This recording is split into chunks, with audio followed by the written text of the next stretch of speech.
नमस्कार दोस्तों, जय हिंद। दबालाई एकेडमी में आपका स्वागत है। दोस्तों, प्रतिशत शीट में हम तीसरे चरण में हम आपसे मिले हैं। दोस्तों, आज हम बताएंगे एबी फार्मूला। एबी फार्मूला क्या होता है कि जब किसी भी सवाल में या किसी भी ऐसा प्रश्न जिसमें घटनाएं, प्रतिशत की घटनाएं 2 बार घट रही है, तब वहां पे एबी फार्मूला लगता है। और साथ ही हम आपको ये भी बताएंगे आज के वीडियो में कि किस प्रकार किसी वस्तु के दाम में प्रतिशत वृद्धि हो जाए तो खपत में हम किस प्रकार कमी करेंगे। ऐसे प्रश्न जो एसआई के एग्जाम में पूछे जाते हैं, उन प्रश्नों को हमने आसान और सरल भाषा में ट्रिक के माध्यम से हल करके बताया। अब अपन इसमें देखेंगे कि यदि किसी वस्तु पर दो बार घटना घटे, अर्थात प्रतिशत 2 बार लगे, जैसे किसी वस्तु का दाम जो है एक बार 10% बढ़ गया, फिर दूसरी बार फिर 10% बढ़ गया, तो उसको कैसे हल करेंगे। तो दोस्तों, उसके लिए भी हम एक फॉर्मूला लेके आए हैं जिसको कहेंगे हम एबी फॉर्मूला। अर्थात किसी वस्तु पर प्रतिशत 2 बार प्रतिशत की घटना हो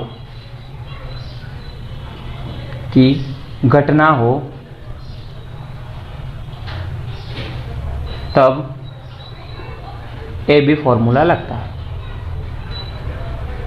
स्मॉल एबी कर लेते हैं, ये वाला। क्या होता है एबी फॉर्मूला? तो इसका सूत्र होता है A plus B plus A B upon 100 और पूरा कोष्टक में बंद करके यहाँ पे लगा दो प्रतिशत। ये हो गया एबी फॉर्मूला। अब ये कब अप्लाई होता है, कैसे अप्लाई होता है, देखेंगे हम इस वीडियो में। आइए दोस्तों, हम कुछ प्रश्नों को हल करके देखते हैं कि यह कैसे होगा।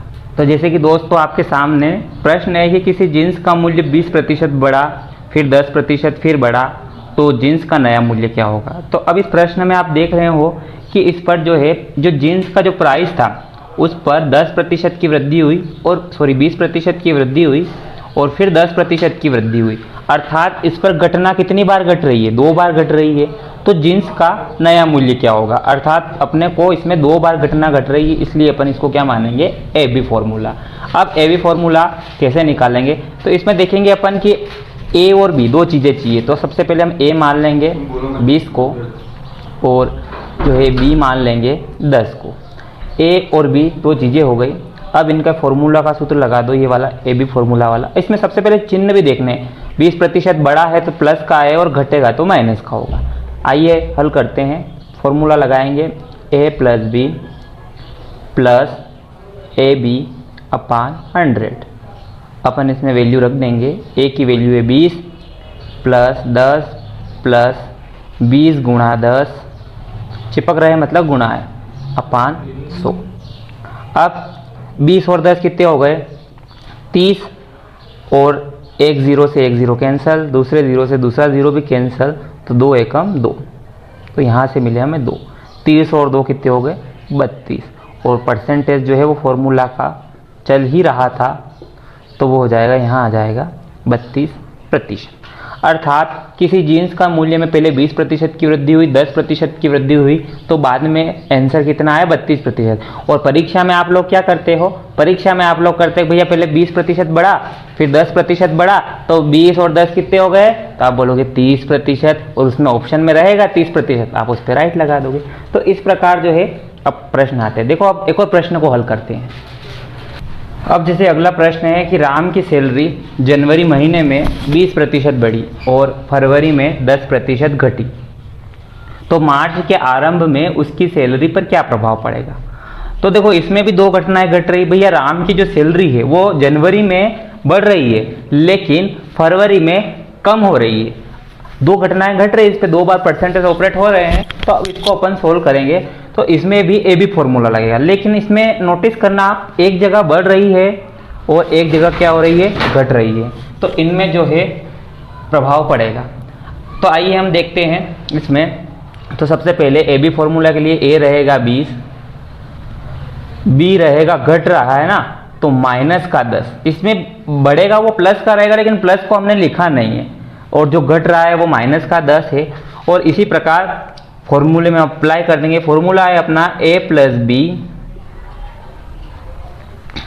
प्लस ए इंटू बी, और उसके बटे में 100, और पूरा किस में है? प्रतिशत में।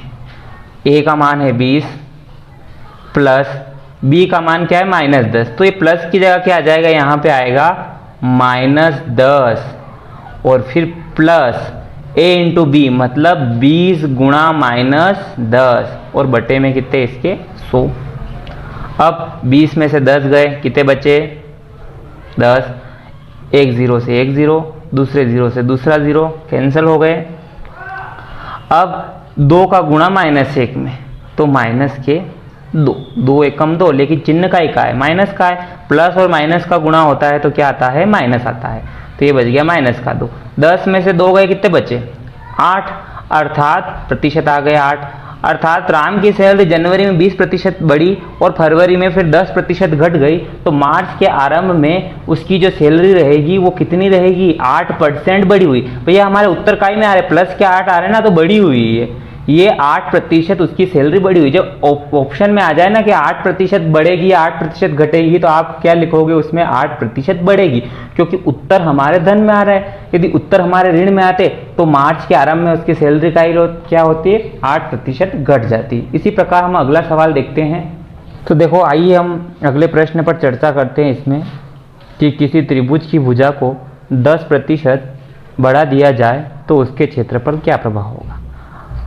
अब इसमें आप कहेंगे कि भैया इसमें तो जो है एक ही बार अप्लाई हो रहा है, तो देखो एक ही बार अप्लाई हो रहा है, लेकिन बात किसकी हो रही, त्रिभुज की हो रही। इस प्रकार के भी प्रश्न आ जाते हैं। तो त्रिभुज कौन सा वाला, सबसे पहले तो ये देखा जाएगा भैया किस त्रिभुज की बात कर रहे हैं, समबाहु त्रिभुज की बात कर रहे हैं कि विषमबाहु त्रिभुज की बात कर रहे हैं कि समद्विबाहु त्रिभुज या समकोण या ऐसा किस त्रिभुज की बात कर रहे हैं। तो इसमें किसी त्रिभुज की भुजा को 10% बढ़ा दिया जाए, जब भी ऐसी कंडीशन आ जाए तब आपके दिमाग में आइडिया होना चाहिए केवल और केवल समबाहु त्रिभुज का। जी हाँ दोस्तों, ऐसे सवाल समबाहु त्रिभुज द्वारा ही हल होंगे। क्यों, क्योंकि इसमें किसी भी भुजा की कोई माप नहीं दे रखी, कोण की माप नहीं दे रखी, तो हम कैसे बता सकते हैं कि त्रिभुज कौन सा है। समबाहु त्रिभुज की ही हम बात करेंगे। तो सबसे पहले समबाहु त्रिभुज के क्षेत्रफल का सूत्र हम देखेंगे कि क्या होता है समबाहु त्रिभुज के क्षेत्रफल का सूत्र। तो वो रहेगा √3/4 और ये जो भुजा रहेगी उसकी घात कितनी, 2 भुजा स्क्वायर। इस टाइप का क्वेश्चन रहे, इस टाइप का जो है उसका क्षेत्रफल का सूत्र रहेगा। अब देखो इसमें भुजा की पावर कितनी है, 2 है, मतलब इसमें भुजा जो है अगर 10% बढ़ाएंगे तो कितनी बार बढ़ेगी, वो 2 बार बढ़ेगी, 2 बार बढ़ेगी। तो इसमें इसका स्क्वायर क्या हो जाएगा, यहाँ 10% बढ़ा जाए 10 रख देंगे तो वो 100 हो जाएगी। तो इस प्रकार इसमें 2 बार बढ़ रहा है, इसलिए इसमें कंडीशन कितनी बार अप्लाई हो रही है, 2 बार अप्लाई हो रही है। इसलिए इसमें लगेगा ए बी वाला formula, a + b + a × b/100, ये वाला फॉर्मूला इसमें लगेगा। अब इस फॉर्मूले में हम देखेंगे इसको कि 10% बढ़ा दिया, मतलब a की वैल्यू भी 10 हो जाएगी और b की वैल्यू भी क्या हो जाएगी, 10। तो इसमें आ जाएगा 10 + 10 + 10 × 10 और बटे में है 100। 2 0 से 2 0 कैंसल, 10 और 10 कितना हो गया, 20। चाहो तो दोस्तों अभी तक हमने ए बी फॉर्मूला वाले क्वेश्चन पढ़े थे, अब हम पढ़ेंगे जो है वृद्धि और कमी वाले प्रश्न। जी हाँ दोस्तों, अब इनमें हम देखेंगे कि किस प्रकार इन प्रश्नों को सोल्व करेंगे। प्रश्न है आपके सामने कि प्याज के मूल्य में 10% की वृद्धि हो जाए तो कोई व्यक्ति अपने खर्च में कितने प्रतिशत की कमी करे कि उसके खर्च पर कोई प्रभाव न पड़े। अर्थात इसमें अपने को जो है जो भी वो खर्च कर रहा है उस खर्च को वैसा का वैसा ही रखना है, बजाय जो प्रतिशत में वृद्धि हुई है तो कितने प्रतिशत उसके खर्च में अपने को कमी करनी है। इस प्रकार के प्रश्न पूछे जाते हैं। और पिछली जो है शायद जो है स्टेट एग्ज़ाम थी, पुलिस एग्ज़ाम, उसमें भी ऐसा ही प्रश्न पूछा गया था। उनको श्योर नहीं हूँ कौन से स्टेट में पूछा था, लेकिन एक स्टेट एग्ज़ाम में पूछा गया प्रश्न है ये।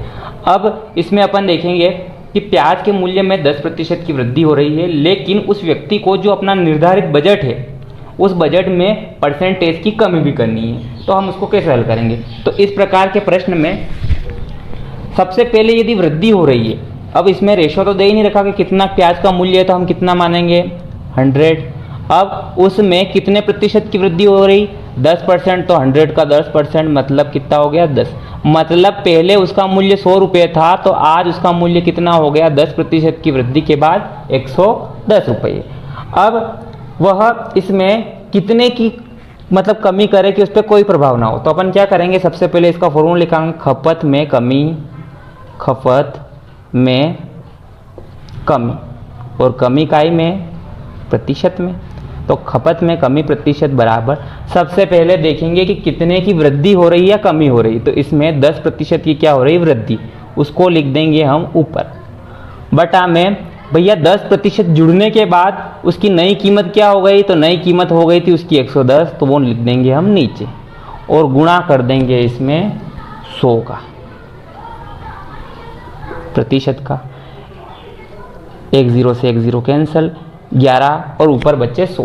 11 का भाग हम 100 में देंगे तो क्या मिलेगा हमें 100/11 और इसको सोल्व करेंगे तो 11 9 99, शेष 1 बचा और अपने भाग कितने का दे रहे अपन 11 का, तो 9 सहित 1/11%। अर्थात वो अपने खर्च में 9 सहित 1/11% की कमी कर देगा, तो जो है उसके खर्च पर कोई प्रभाव नहीं पड़ेगा। तो दोस्तों इसी प्रकार जो है यदि कितने प्रतिशत की वृद्धि हो कितने प्रतिशत की कमी हो तो इस प्रकार से हम सोल्व कर सकते हैं। अब देखिए एक और प्रश्न है, पहले हमने उसमें 10% की वृद्धि की थी, अब हम कह रहे हैं कि प्याज के मूल्य में 100% की वृद्धि हो जाए तो कोई व्यक्ति अपने खर्च में कितने प्रतिशत की कमी करे कि उसके खर्च पर कोई प्रभाव न पड़े। तो दोस्तों अब पहले 10% बढ़ रहा था, अब 100% बढ़ा दिया है। अब किसी वस्तु का दाम यदि 100% हो जाए तो वो वस्तु दुगनी हो जाती है। कैसे, मतलब पहले उसके जो है 100 रुपये का खर्च था, पहला मूल्य कितना था 100 रुपया, और नया मूल्य क्या आया, तो 100 का 100% क्या होगा 100 ही, पे 100% की वृद्धि हुई तो 100 और 100 कितने हो गए 200। अर्थात किसी वस्तु के दाम में यदि 100% की वृद्धि हो तो उसकी कीमत दुगनी हो जाती। पहले 100 थी तो अब उसकी नई कीमत क्या हो गई 200, तो हमने लिख दी है नई कीमत 200 बटे में, जो नई कीमत होगी वो बटे में आएगी। अब कितने प्रतिशत की वृद्धि हो रही, तो जो भी प्रतिशत की वृद्धि होगी उस प्रतिशत को हम लिख देंगे ऊपर और गुणा कर देंगे 100% का। अब काट दो इसको, 20 से 20 कैंसिल, 2 का भाग हम 100 में देंगे तो कितने आएंगे 50, अर्थात 50%। मतलब 50% का मतलब होता है आधा, मतलब प्याज के दाम दुगने हो गए। तो अब हम क्या करने पड़ेंगे, अब हमें जो है प्याज की जो खपत है वो आधी कर देंगे। मतलब पहले हम यदि 100 रुपये की प्याज ले रहे थे भैया, पहले हमें 100 रुपये की प्याज ले रहे थे, तो अब हमें कितने रुपए के प्याज लेने हैं 50%, मतलब 50 रुपये के प्याज लेने हैं। क्यों, क्योंकि उसके दाम दुगने हो गए। अब वो जो 100 रुपये के प्याज जितने में मिल रहे थे अब हमें वही प्याज 200 रुपये में मिल रहे हैं। तो इस प्रकार जो है वृद्धि और कमी प्रतिशत के सवाल भी हम इससे कर सकते हैं। आई होप यू अंडरस्टैंड, और आपको आशा करते हैं कि अच्छा लगा होगा हमारा वीडियो। तो दोस्तों कैसी लगी आपको एबी फॉर्मूला और कमी वृद्धि की या खपत वाली ट्रिक, दोस्तों कमेंट सेक्शन में आप जरूर बताना। और आपने अभी तक हमारे चैनल को सब्सक्राइब नहीं किया है तो आप सब्सक्राइब जरूर कर देना। धन्यवाद, नमस्कार।